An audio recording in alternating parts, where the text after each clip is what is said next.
Zikrii sababa jannata argachuudha, akkasumas sababa araarama rabbii argachuu, sababa ibidda jalaa bahuudha zikrii isinii ta'u. Zikrii armaan gadii kana kottaatiin qabadhaa.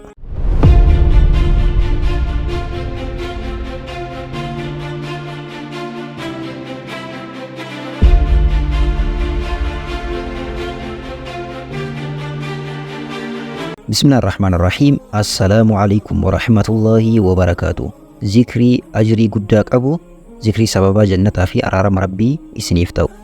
Zikriin kun zikrii ajrii guddaa qabuudha. Arraba irratti baay'ee salphaadha, baay'ee xiqqaadha, garuu ajriin isaa baay'ee guddaadha. Inshallah zikrii kana wal isin barsiisa. Hadiisicha kana Imaamul Albaaniin faatii kitaaba isaanii Sahiihu Targhiib ka jedhu san keessatti baasanii jiranii lakkoofsa 3481 irratti hadiisa kana Abii Hurayraa irraa odeeffamee ergama Rabbii sallallahu alayhi wasallam irraa odeeffamee nabiyyiin keenya sallallahu alayhi wasallam akkana jedhan. Zikrii armaan gadii kana nama jedhee jedhan. Zikrii armaan gadii kana nama jedhe ya'qiduhunna 5 bi'asaabi'ihi, harka isaatiin quba isaa 5 kanaan hidheetiin 1 2 3 4 5 lakkaayitiin akkasitti 5 ka jedhe. Summa qaala ergasii zikrii kana guyyaa isaa keessa ka jedhe, takki ammoo halkan ka jedhe, takki ammoo ji'a keessatti yeroo takkatti ka jedhe. Summa maata fi zaalika al-yawmi aw fi tilka al-laylati aw fi dhaalika ash-shahri, guyyaa san jedhee guyyama san yookiin yoo du'e, halkan san jedhee yookiin halkan san yoo du'e, takki ji'a wayii keessatti yoo jedhe. Subhaanallah, ji'a keessatti yeroo takkatti illee ta'u yoo jedhe gufira lahu zambuhu, cubbuun isaa araarama isaaf godhamaa jedhani nabiyyiin sallallahu alaihi wasallam. Yeroo takkatti qofa jedhe garuu araarama rabbii argatee jechuu. Hadiisa biraa, hadiisa Imaamu Tirmiziin odeessan keessatti maal jedhanii nabiyyiin sallallahu alaihi wasallam zikrii kana jedhani. Namni dhibameetiin man qaalahaa fi maradii, namni dhibamee dhibee keessa jiru dhibee isaa keessatti zikrii kana yoo jedhe jedhani. Summa maata, ergasii yoo du'e, yeroo dhibamu jedhe dhibee isaa san keessa fakkeenya osoo ka du'u ta'e qadarri rabbii itti dhuftee lam taxamuhu naaru, ibiddi isaan tuqxuu jedhani nabiyyiin sallallahu alayhi wasallam.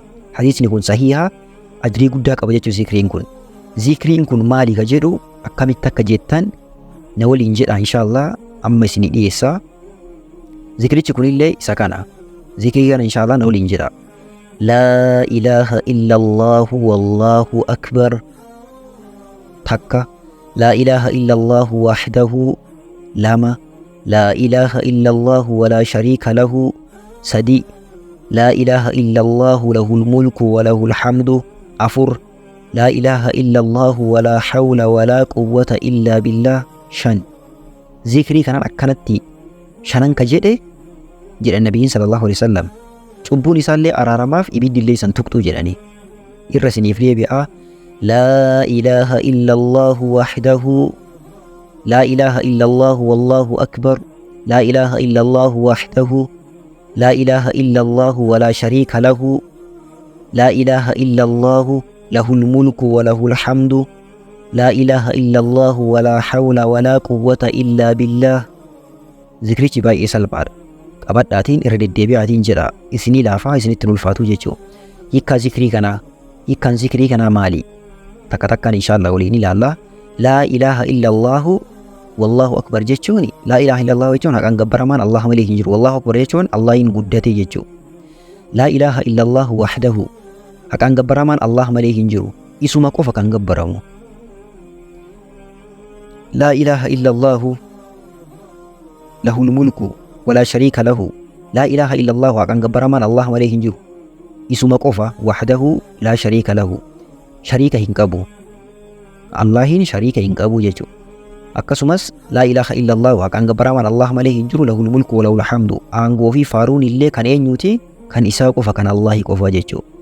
لا إله إلا الله وعن قبرمان الله عليه جرو ولا حول ولا قوة إلا بالله.